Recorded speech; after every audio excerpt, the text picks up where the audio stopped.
All right, well, good morning, everyone. It is my extreme pleasure. Thank you, Brit Lit class, for joining us. We're really happy to have you guys again. They were here for Johnny's talk as well. Oh, really? And so this is my good friend, Michael Goldstone. Mr. Goldstone is a very, very kind, wonderful person, and that's what the first thing I think of when I think of him. But the reason I invited him is because he's the founder and COO of a business, and today's topic is impacting the culture for Christ through business. And I know that whatever he shares with you will be very encouraging to you. He's a very encouraging person, so give him a warm welcome. Would it be easier for you if I stood, or it doesn't matter? You can see me back there if I sit. All right, I'll try to sit. You want me to stand? Would that be easier? You would? Okay.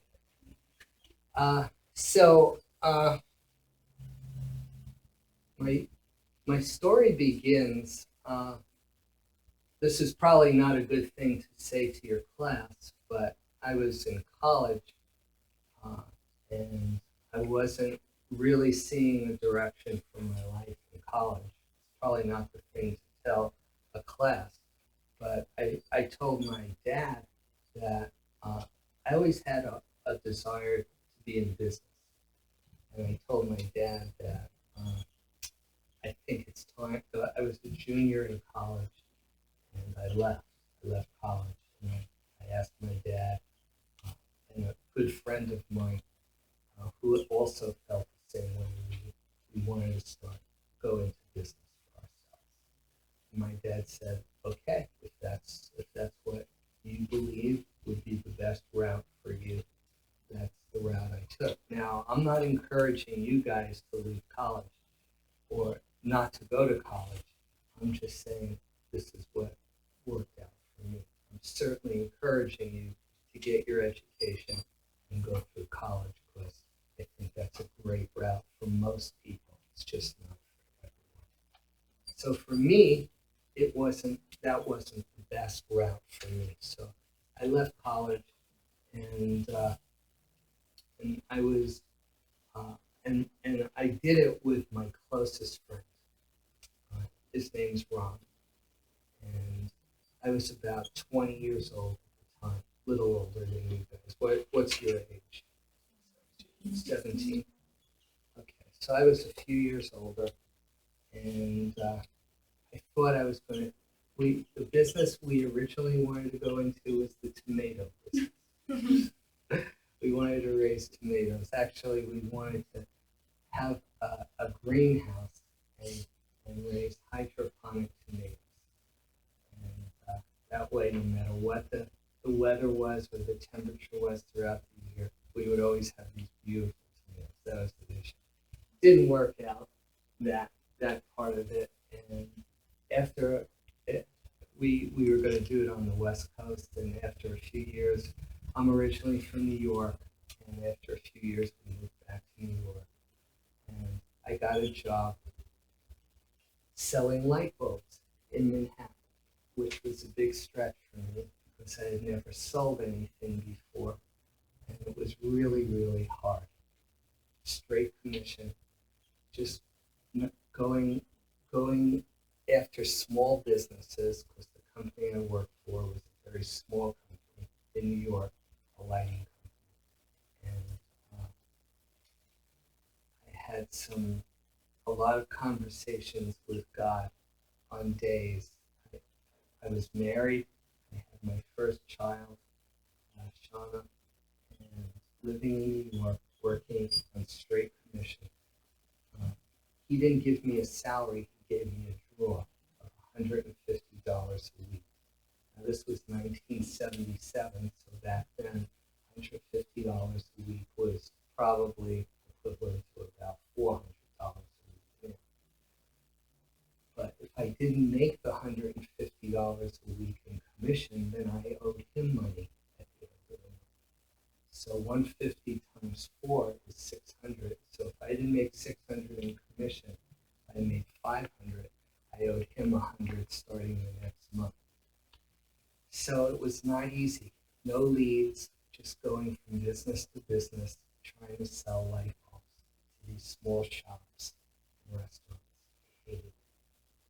It's just, there was one park bench in New York near Central Park where I showed my kids when we went back a few years ago. They said, that's the park bench Dad used to sit at. And I used to have conversations with God about, Lord, please let me do anything other than this. I'll sell hot dogs, anything. And anyway, God was very gracious and heard my prayers, but didn't give me anything else to do other than that. And I stayed in it. My wife, Deborah, encouraged me when I came home at night. And at the end of that year, I actually did okay. I made $15,000 that year in commission, which isn't bad. And however, the guy I was working for was not very integrous. He used to change the pricing on our customers, and I used to talk to him about that. And he put his arm around me, smoked a big cigar, and he said, we'll take care of that, Michael. You just keep selling light bulbs, and we'll take care of that. And he didn't. So after a while, I spoke to my dad and my pastor, and I said, I think I'd really like to start my own business. I was about 20 years old. No, I was about 24 years old at the time. And I started my own little business, 25 years old, doing something very, very similar. And I did that for 4 years. And I built up a little business. It was just me. I had a driver who made my deliveries, an answering service that took my calls. But it was me. I knew that I could be me, I could be honest, I could be warm and friendly and give good service to my customers. And I did that for 4 years. Now, my good friend Ron had just moved out to Los Angeles, and he was really encouraging me to come out to Los Angeles and do something with him. I knew Ron since I was about 18, and he was 17. And finally, after about 4 years of doing this little lighting business in New York, my wife and I and our kids, we moved out to Los Angeles in 1981.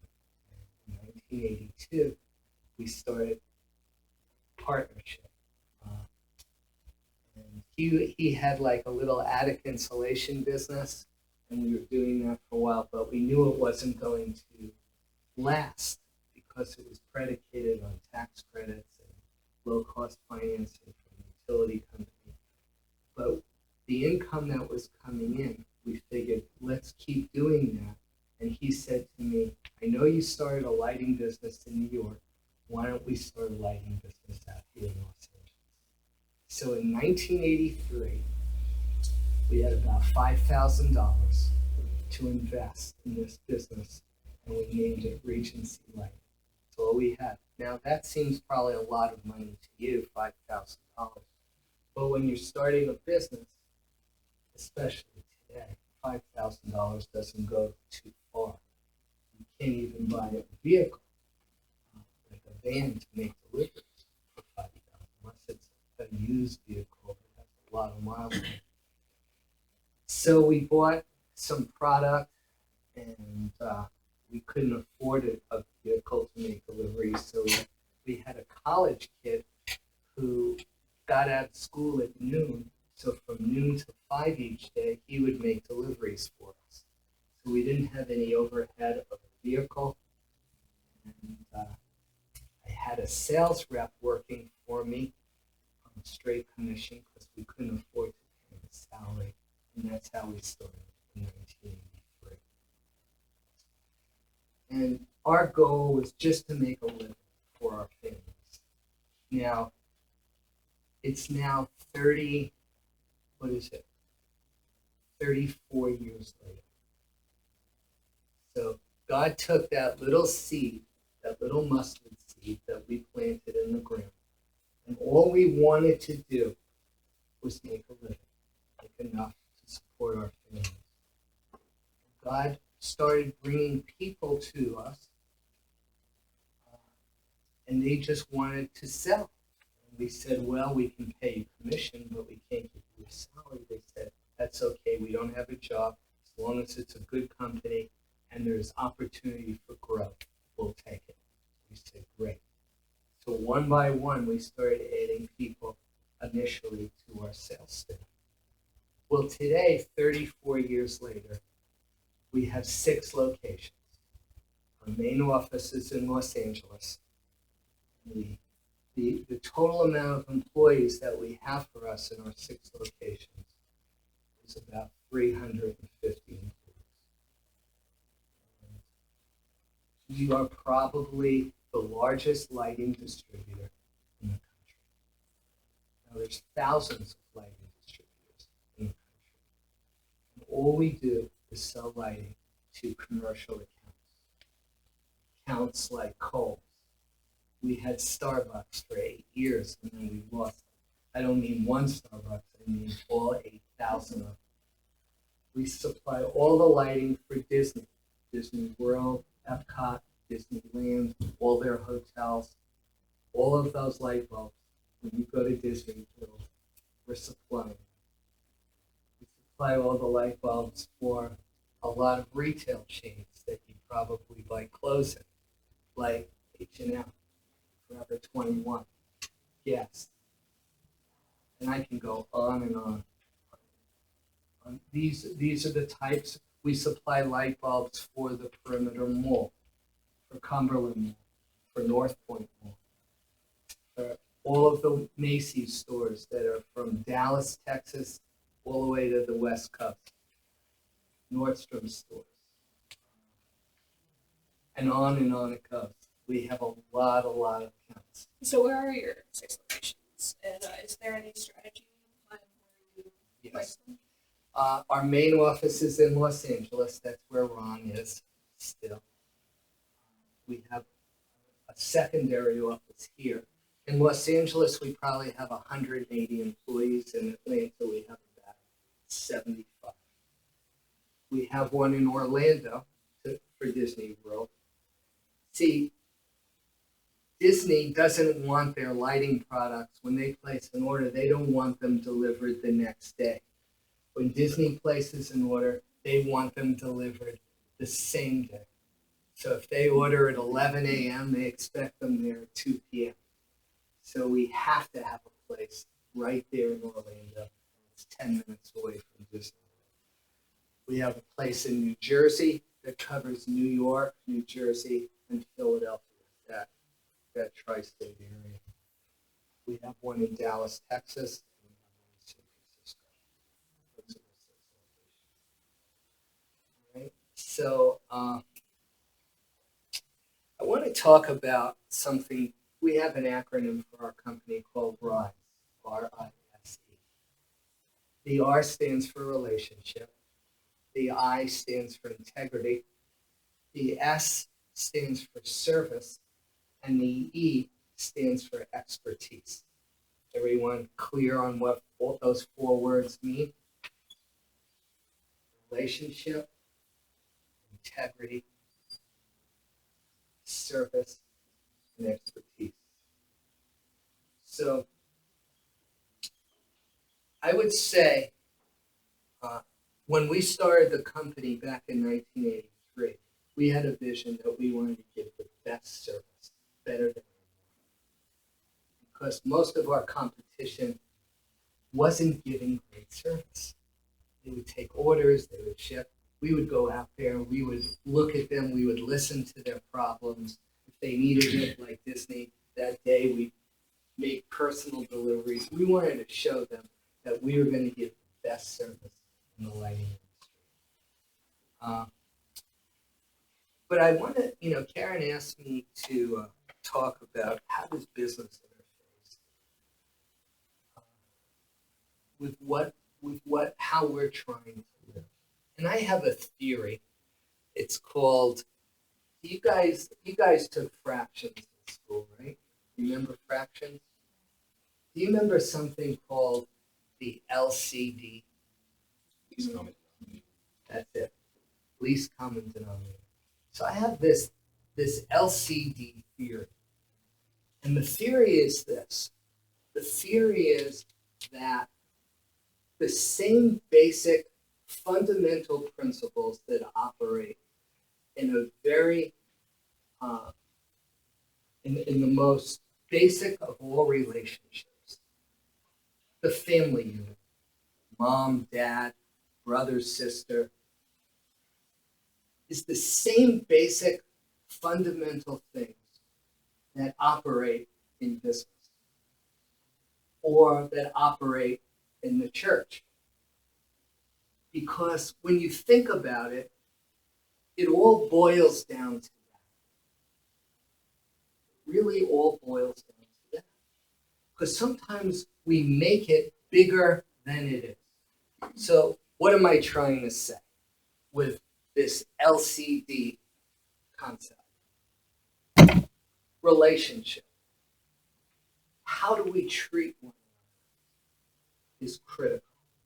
How do you treat your siblings? How do you treat your friends? How do you treat your parents? Do you treat them with honor? Do you treat them with respect? Do you keep your word? Are you humble? Are you teachable? Here's a question for you. On a grade of 1 to 10, 10 being fantastic, 1 being terrible, what grade would you give yourself of how well you can own your mistakes?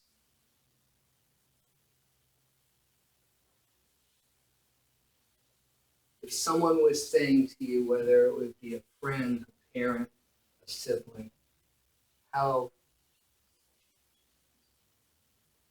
well do you own those things?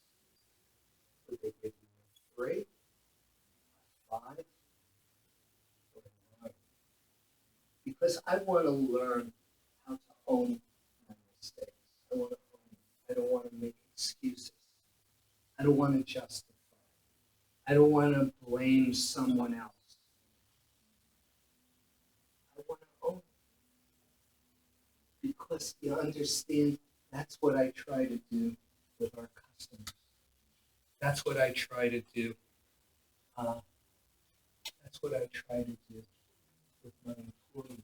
Just because I own the company doesn't give me the right to justify my mistakes. The same things that are in play in you and your family unit and with your friends are the same things in play in business. How I treat other people is critical. That friend and I that I've known each other since I was 17 or 18, we've been best friends. It's now 45 years, and we're still best friends. You know what our parents said when we wanted to start a business together? They said, don't do it. It's going to ruin your friendship. Don't go into business together. We said, we're going to take our chances. Didn't ruin our friendship. That doesn't mean that we haven't had some disagreements. It doesn't mean that there haven't been hurt feelings. Just like it doesn't mean with your parents or your siblings or your friends that there's nothing that ever goes wrong. But it means that we stay in it. It means that we're current. It means that we admit when we're wrong and when we hurt each other. We can apologize. That's what it means. Best friends. My wife and I will be married this August, 44 years. She's my best friend. Doesn't mean that we don't go through things together as well, but we stay in it together. We're current. We're not sarcastic. We talk with respect. Do you understand what I'm trying to say with this LCD? That sometimes we make it so much bigger than it is. But I want to bring it home to you, where you live, because nothing changes. Nothing changed from the time we were small till now.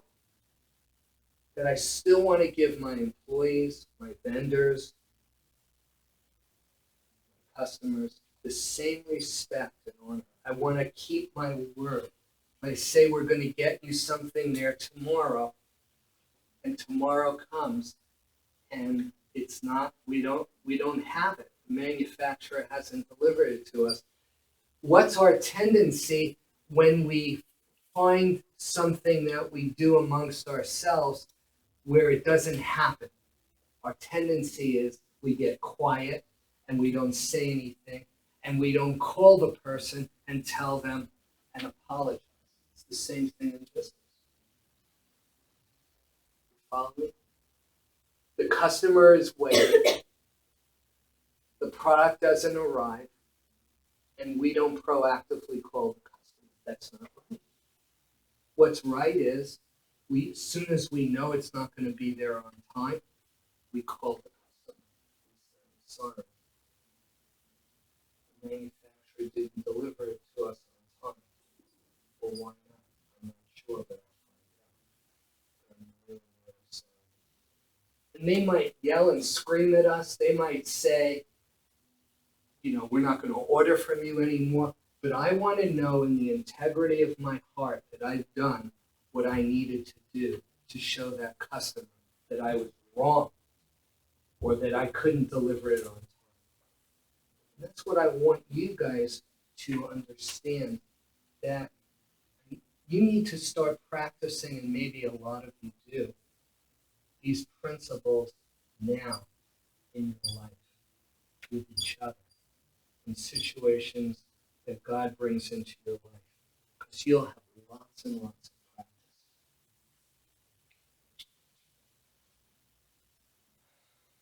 Any questions so far? Relationship and integrity can go hand in hand and fit so closely. Karen? 5 more minutes. Okay. Wow, boy, time goes by so quickly. Shoot. So keeping our word is critical. Being diligent. Be a hard worker. Be organized. Let people know that you're different.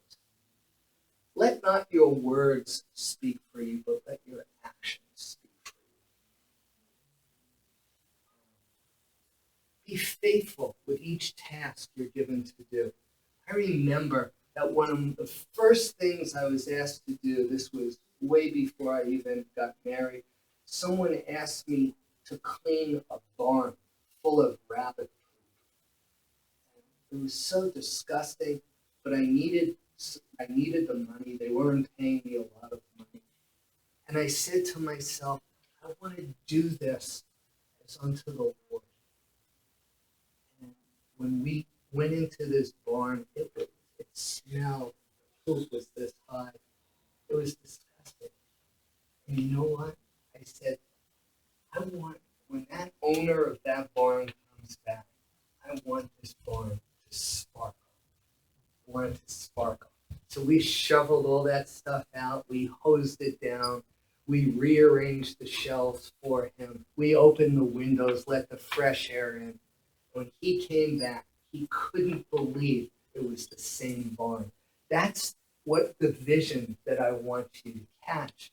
Whether it's selling lighting or cleaning barns or cleaning toilets or making beds or washing dishes, whatever you're given to do, let people recognize you, not only as humble and teachable and you can admit your faults, but let them recognize you as you want to do an amazing job.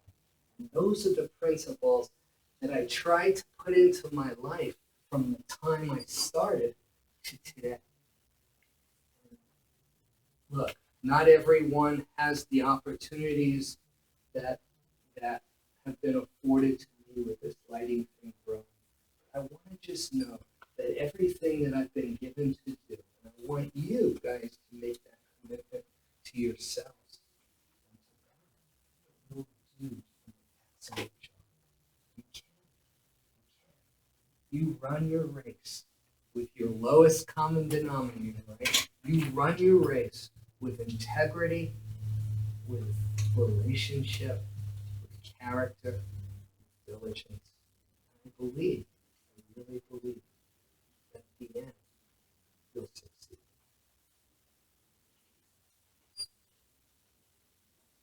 So is anyone, you have to leave now? Okay, so thank you, Brit Lit class, for coming. We're going to excuse you guys. Wish you guys could stay longer. Thank you.